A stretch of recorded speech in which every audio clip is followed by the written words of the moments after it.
আজকে যখন আইপিএল এ খেলা চলছিল, মুম্বাই এবং কলকাতা দুটা বড় বড় দলের খেলা, এবং এই বড় দলের খেলা মুম্বাইয়ের ওয়াংখেড়ে স্টেডিয়ামে যখন চলছিল, রোহিত শর্মা যেভাবে খেলছিলেন, ওয়েকেলটন যেভাবে পেটাচ্ছিলেন, 220-এর যে টার্গেটটা, সেই টার্গেট 5 বল হাতে রেখে মুম্বাই যেভাবে নোঙর করেছে তীরে তাদের সেই ভিক্টরি শিপ।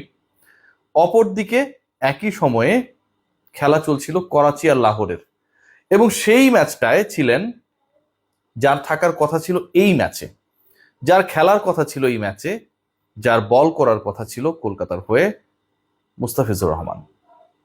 আজকে আইপিএল এর এই হাই ভোল্টেজ ম্যাচে যেখানটায় মুম্বাই কার্যত উড়িয়ে দিয়েছেন, রোহিত শর্মা আবারও প্রমাণ করেছেন যে আসলে ইচ্ছা করলে সর্বোচ্চ পর্যায়ে ওই ন্যাশনাল টিম থেকে শুরু করে তাদের দল, তো ভারত তো হচ্ছে টানা দুবারের টি-20-র বিশ্ব চ্যাম্পিয়ন, সেখানটায় খেলতে পারেন, ক্যাপ্টেন্সি করতে পারেন, ফিটনেস, এক্সেলারেশন, তার ক্রিকেটীয় মেধা, আক্রমণ, কোনো জায়গায় আসলে কোনো আধুনিক ক্রিকেটার যাদের বলা হয়, যাদেরকে মনে করা হয় চনমনে টি-20 ক্রিকেটার, টি-20-র জন্য রোহিত কোহলির আসলে খুব একটা চলে না। ইন্ডিয়ার মধ্যেই, ইন্ডিয়ান সিলেকশন প্যানেলের মধ্যে এই ব্যাপারটা টুকটাক কাজ করেছিল যখন তারা লাস্ট টি-20 ওয়ার্ল্ড কাপটা খেলে ফেললেন। সেই রোহিত মনে করিয়ে দিয়েছেন যে আসলে পুরাবার নয়। বন্ধু বিরাট কোহলি একদিন আগে করেছিলেন, অপরাজিত ছিলেন, রোহিত আজ পিটিয়েছেন দলের হয়ে সর্বোচ্চ স্ট্রাইক রেটে, 205 স্ট্রাইক রেটে একলা দেখিয়ে দিয়েছেন যে আসলে 220-এর টার্গেটটা খুব বেশি মুম্বাইয়ের জন্য দুঃসাধ্য না। আলোচনা হচ্ছে যেই জায়গাটায় যে আসলে এই রোহিতের প্রশংসা যখন করা হচ্ছে, তখন অপর প্রান্তের বোলাররা পিটুনি খেয়েছেন, বেদম পিটানো হয়েছে কলকাতার বোলাররা। মুস্তাফিজুর রহমান, যিনি আজকে পিএসএল এ খেললেন, পিএসএল এর দলের হয়ে খেললেন, 4 ওভার বল করলেন, প্রথম ওভারে অসাধারণ করেছেন, তারপরে কন্ট্রোল ছিলেন, শেষ 2 ওভারে যখন প্রতিপক্ষের জয়ের জন্য 23 রান দরকার, ঠিক ওই সময়ে এসে মাত্র 9 রান দিয়েছেন। লাস্ট ওভারটা করার জন্য যিনি আসুন না কেন, তার জন্য অ্যাটলিস্ট লো স্কোরিং ম্যাচ যেহেতু ছিল, সেই ব্রিদিং স্পেসটা ছিল যে 14 রান করতে হবে। প্রথম বলে 4 খাবার পর পরে প্রত্যেকটা বলে সিঙ্গেল দিয়ে মুস্তাফিজ বুঝিয়েছেন যে আজকে হয়তো কলকাতার হয়ে এই ম্যাচটায় যদি তিনি থাকতেন, হয়তো অন্যরকম কিছু হতে পারতো। কারণ আপনারা বলতে পারেন যে মুস্তাফিজ আইপিএল এ খেলে, কলকাতার হয়ে খেললেই আজকে অনেক কিছু করে ফেলতে পারতো। সেটার আসলে গ্যারান্টিটা কোথায়? গ্যারান্টি আছে ভাই। দেখুন, আজকে মুম্বাই শেষ পর্যন্ত যে ম্যাচটা জিতলো, সেটা 5 বল হাতে রেখে, 5 বল হাতে রেখে। মানে কলকাতার বোলিং ডিপার্টমেন্ট যদি, নাইট রাইডার্স এর বোলিং ডিপার্টমেন্ট যদি আরেকটু কন্ট্রোল হতো, ওই মুজারাবানির, যাকে হচ্ছে ইন্টারেস্টিংলি 3 ওভারের বেশি ক্যাপ্টেন বল করানোর সুযোগ অথবা সাহস পান নাই, 34 রান দিয়েছেন, বেদম পিটানি খেয়েছেন।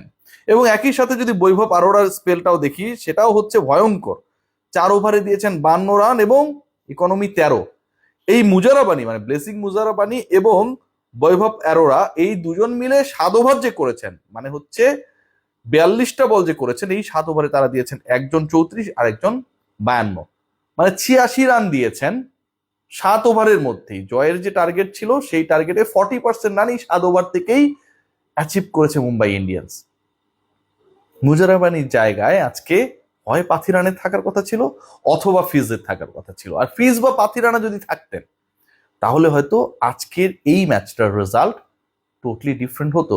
ওই যে বললাম যে 19 ওভার 5 বলে শেষ পর্যন্ত গোল অ্যাচিভ করেছে মুম্বাই ইন্ডিয়ান্স, এবং এই 19 ওভার 5 বলে গোল অ্যাচিভ করতে গিয়ে তারা তাদের, মানে ওপেনিং যে পার্টনারশিপটা ছিল, সেখানটায় তারা করেছে, রিকেলটন আর রোহিত করেছে 148, যেটা ওয়াংখেড়ে স্টেডিয়ামে আইপিএল এর হাইয়েস্ট ওপেনিং পার্টনারশিপ। এটা একটা রেকর্ড। এরপরে কিন্তু তারা হারিয়েছে আরো 4টা উইকেট, এরপরে কিন্তু তাদের ব্যাটিং আরো স্লো হয়েছে, এবং ওই জায়গাটায় Mustafiz could play a role, যেই রোলটা তিনি পিএসএল এর হয়ে আজকে প্লে করেছেন। একজন ক্রিকেটারকে নিয়ে আলোচনা হতে বাধ্য, কারণ গত আইপিএল, মানে সবশেষ আইপিএলটাই তিনি ভালো করেছিলেন। তার আগের যে আইপিএল, যে আইপিএলটাকে তাকে আসলে রিপ্লেসমেন্ট হিসেবে, ক্রিকেটার হিসেবে নেওয়া হয়েছিল, সবশেষের কথা যদি বলি, তার আগের আইপিএল এ তিনি লাস্ট ম্যাচ খেলার পর্যন্ত হাইয়েস্ট উইকেট টেকার ছিলেন জয়েন্টলি। সেই ক্রিকেটারকে শুধুমাত্র ধর্ম, জাতীয়তা, বাংলাদেশ ইন্ডিয়ার ফালতু ক্ল্যাশ, এগুলোর সামনে রেখে যখন বাদ দিয়ে দেওয়া হয়, পরবর্তী সময়ে এই কলকাতা নাইট রাইডার্সের উপরে যখন একটা কার্স, অভিশাপ হিসেবে একটার পর একটা ইনজুরি আসে, এবং সেখানটায় তাদের সবচেয়ে বড় ইনভেস্টমেন্ট পেজ ডিপার্টমেন্টে মাতিসা পাতিরানা, তিনিও যখন ইনজুর্ড হয়ে যান, ঠিক তখন আজকের এই চিত্রটা বলে দেয় যে দলটা কতটা অসহায় ছিল। খেয়াল করে দেখবেন যে আজকে যখন তারা তাদের বোলিং ডিপার্টমেন্ট, আমি শুরুর কথা বললাম যে দুজন মানে বোলার যারা ওপেন করেছিলেন তাদের টোটাল 7 ওভারে এসেছে 86 রান। বরুণ চক্রবর্তী, যার উপর অনেক বেশি ডিপেন্ডেন্সি ছিল, তিনি দিয়েছেন 12, ইকোনমিতে 4 ওভারে 48, কার্তিক ত্যাগী 43, সুনীল নারিন 3 ওভারে 30। আপনি যাদের উপরে ডিপেন্ড করার চেষ্টা করেছেন, যাদেরকে আপনি মনে করেছেন যে কোনো সময় আপনার ম্যাচ ক্যাশ করার ক্ষেত্রে বড় একটা রোল প্লে করবে, কেউই সেই ভূমিকাটা পালন করতে পারেনি, কারণ ওই এক্স ফ্যাক্টরটা মিসিং ছিল। সেই এক্স ফ্যাক্টর হিসেবে Kolkata Knight Riders they had targeted during the auction Mustafizur Rahman এবং পাথি রানা। মুস্তাফিজকে অন্যায়ভাবে বাদ দেওয়ার পরবর্তী সময়ে পাথি রানার ইনজুরি এবং ফলাফল হিসেবে 220 রানও শেষ পর্যন্ত তাদের জন্য এনাফ হয় নাই এই ম্যাচটাকে বাঁচাতে। 5 বল হাতে রেখে মুম্বাই ইন্ডিয়ান্সের এই জয় ক্লিয়ার পিকচার ড্র করে দেয় যে তাদের আসলে যে জায়গাটায় ডিপেন্ডেন্সি ছিল, পলিটিক্যাল ক্ল্যাশের কারণে, ধর্মীয় পার্থক্যের কারণে, দেশ কেন্দ্রিক যে বিভাজন, রাজনৈতিক বিভাজনের কারণে যেই ঘটনাটা শেষ পর্যন্ত ক্রিকেটের মাঠে ঘটেছে, সেটায় সবচেয়ে বেশি এফেক্টেড হলো কলকাতা নাইট রাইডার্স। আর মুস্তাফিজ একই দিনে একই সময়ে পিএসএল এ খেলতে নেমে আবারও দেখিয়ে দিয়েছেন যে তার ধারটা সবখানে একই রকম। 4 ওভার করেছেন, প্রথম ওভারে উইকেট নিয়েছেন, মাত্র 20 রান দিয়েছেন এবং 19তম ওভারে গিয়েও কন্ট্রোল বোলিং করেছেন। শেষের ওভারটা যে করতে আসবে তার হাত কাছে ব্রিদিং স্পেস রেখেছেন। এর থেকে আর বেটার পারফরমেন্স কি হতে পারে? রোহিত শর্মাকে আজকে আবারও অনেক দিন পরে টি-20-তে আইপিএল এ বিধ্বংসী রূপে দেখাটা নিঃসন্দেহে যারা ক্রিকেট ভালোবাসে, এটা বাংলাদেশ ইন্ডিয়ার আলোচনা না, এটা হচ্ছে ক্রিকেটীয় ভালোবাসা, ক্রিকেটীয় রূপকথার গল্পের কথা, বিমোহিত হয়েছেন।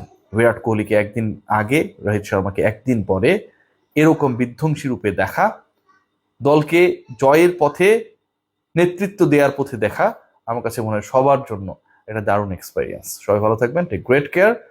ফিচ থাকলে কলকাতার আজকের ম্যাচটা ভিন্ন রকম হতেও পারত।